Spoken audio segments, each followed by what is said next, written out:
When I close my eyes, I can still smell the damp wood on the porch of the house where I lived for over 40 years.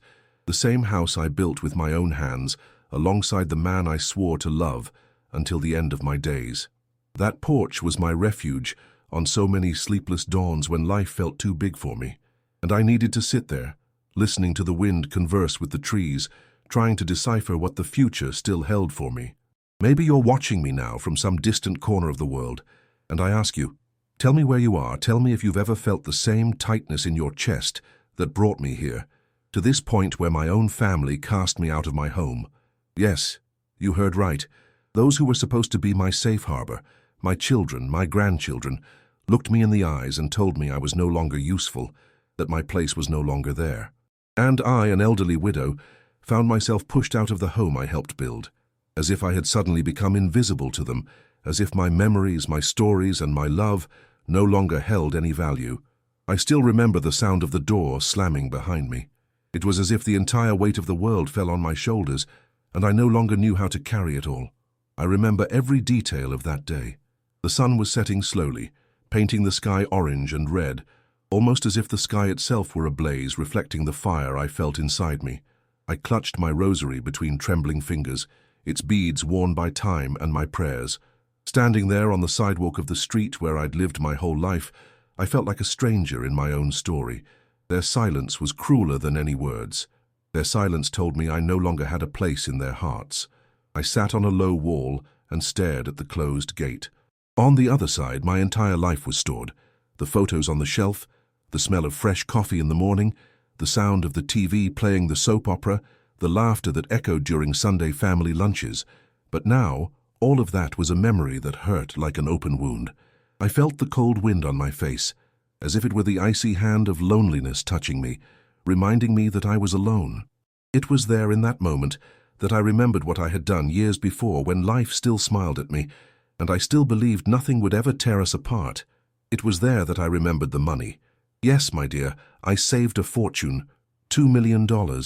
I could hardly believe it myself when I saw that balance in the account, the result of years of work, saving, and sacrifices. And I thought about how wonderful it would be to have something to secure the future of my children and grandchildren.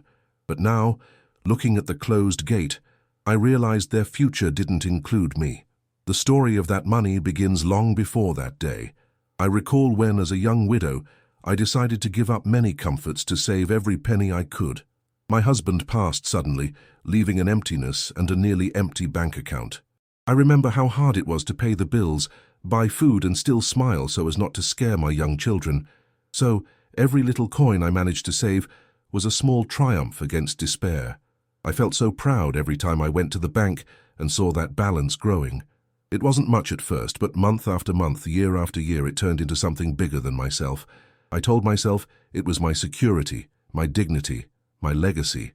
And so, through sacrifices and sleepless nights, the money became a promise of better days, a future where I wouldn't depend on anyone. And now here I am, outside the house I built, remembering everything I did for that family, remembering the toys I bought, the medicine I paid for, the electric bills, the food on the table, remembering how many times I went without so they could have enough. Every corner of that house holds a story I helped write. Every laugh, every tear, every hug. And now it all seems to have been erased with a simple, "You're no longer useful." I close my eyes and the pain throbs in my chest. Their voices still echo in my mind, like ghosts mocking my pain. "You're too old now. You don't understand anything anymore. You need care. You don't fit here anymore." Those words are daggers plunged into my soul. I wonder where I went wrong, where I lost their love. Does love have an expiration date? After a certain age, do we become dead weight? But then I remember the money. $2 million hidden away. Money no one knew about. A secret I kept for so long that sometimes even I forgot it. A secret that today makes me smile bitterly, as if it were the only thing I have left. They kicked me out of the house, but they don't know the real power is still with me. It's ironic how life turns, isn't it? They thought taking away my home would take everything from me, but I have something they can't imagine. I think about how I'll use that money now. Is it worth giving anything back to those who turned their backs on me? Do I still owe responsibility to those who feel none for me? These questions circle me like hungry crows, pecking at my mind relentlessly. As I walk along the sidewalk, each step is a reminder of who I was and who I am now. The elderly widow who hides $2 million and no one knows. I who was kicked out of my own home, who saw the door slam in my face. I who still smell the damp wood on the porch, who still hear the voices of my family calling me mother, grandmother, love. At the bottom of my suitcase, among hastily folded clothes and some yellowed papers, I keep an envelope with the bank statements and the code to the account I hid all these years. It's almost a symbol of my resistance, my stubbornness to never depend on anyone, to always have an ace up my sleeve in case everything went wrong. I never imagined that ace would need to be played like this, so soon, so harshly. Night falls over the street like a heavy blanket. The windows of neighboring houses light up, illuminating faces I don't know and stories that don't concern me. Out here, the cold wraps around me like a second skin. I clutch the rosary in my hand, the same one I held the day my husband died. I smell wax and old wood, mixed with the scent of tears. I recall the scene as if it were happening now, me kneeling beside him, praying for God to let him stay with me longer. But he didn't answer. He took the man I loved and left me alone to face the harshness of the world.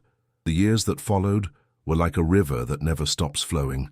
My children grew up, each carving their own path. Some got married, others moved far away. Each built their own life, and somehow I was left behind. When they called, it was mostly to check if I needed anything, or to remind me that I couldn't stay alone, always with that pitying tone that hurt more than it helped. I tried not to show how much it pained me. When they asked how I was, I smiled, said everything was fine, that loneliness was just an old acquaintance, one you learn to live with. But deep down my heart screamed for company, for a hug, for a visit that wasn't out of obligation. I always felt like a present mother, a loving grandmother. Where did I lose my place in their lives? I remember the last family meal we had in that house. It was Sunday, as always, and I had prepared their favorite roast beef with potatoes. I remember the smell that filled the house, mixed with the sound of voices, laughter, and the clinking of silverware. For a moment I thought everything was okay, that there was still love there, but the moment passed like a light cloud carried away by the wind. It was after dessert that everything changed. The conversation took a more serious tone, and suddenly the word institution came up, as if I was some old junk that needed to be stored in a warehouse. They talked about care and safety, but I heard rejection. I said nothing. I swallowed every word like it was poison. That night, after everyone left, I cried until I had no tears left. And now here I am, sitting on a park bench, listening to the distant sound of a dog barking and some music coming from a house somewhere. The envelope with the money feels heavier than a ton. I hold it tightly, as if it's the only thing still connecting me to who I was. I look at the moon, high in the sky, and wonder if God is watching all this, if he understands my pain. If he knows that, even with $2 million hidden away, I feel poorer than ever. Memories invade me without asking permission. I remember my husband's hands, calloused and strong, holding mine at the altar, promising he'd never leave me. I remember the first nights in that house, when money barely covered the electric bill, and yet we laughed together. I remember my children's hands, small and fragile, trusting me for everything. Where did it all go? I close my eyes and smell the bread I used to bake for them before school, the smell of coffee in the morning, the sound of the kettle whistling. All so simple, but so full of love. Do they remember it? Or am I to them just a frail old woman who's no longer useful? I clutch the envelope to my chest and think about what to do with this money. Part of me wants to shout to the world that I still have value, that I'm not a burden, that I can choose what to do with my future. Another part wants to donate it all to a cause that truly deserves it, to someone who won't treat me like garbage. I think of each of them, their faces, their lives. I think of my grandchildren, their curious eyes that haven't yet learned to judge, that still see me as someone special. Will they one day understand everything I did out of love? Will they know I endured it all, even being kicked out of my own home, because of an invisible legacy of love? I take a deep breath, and the cold air cuts my throat. The tears come again, shameless, uncontrollable. They burn down my face, blending past and present.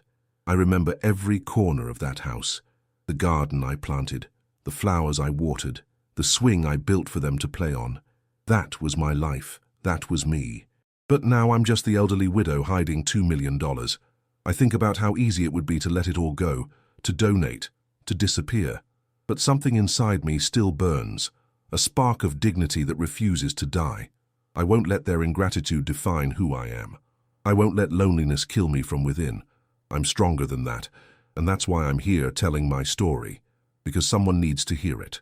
Because someone, maybe you on the other side of the screen, needs to know that money isn't always what saves us.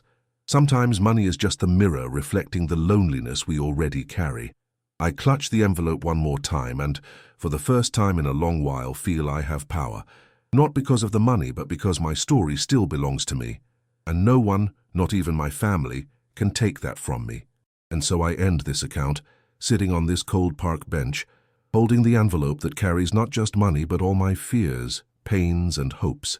I don't know what tomorrow holds, but I know I can still decide what to do with what's mine. Maybe loneliness hasn't defeated me completely after all. Now I ask you, have you ever felt this way, betrayed by those you loved most? Tell me where you're watching from, because even from afar, I still believe I'm not alone.